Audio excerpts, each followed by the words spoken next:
तहरा घरवा के दुनू परानी पिया कोरे मन मानी पिया कोरे मन मानी पिया।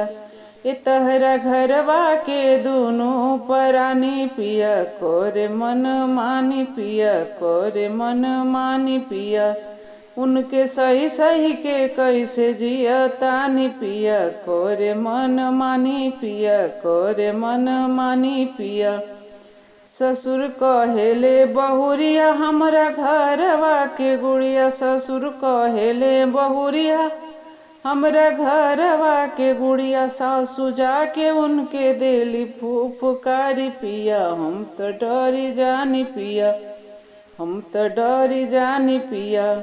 तहरा घरवा के दुनू परानी पिया कोरे मन मानी पिया कोरे मन मानी पिया।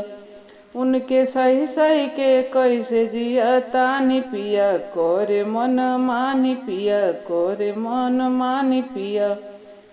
ससुर गरम गरम खाले सासू खाली शेरवाई ससुर गरम गरम खाले सासू खाली शेरवाई। ननद दूनु बेरा तरुआ तरवाए पिया तनिको ना सहाय पिया तनिको ना सहाय पिया।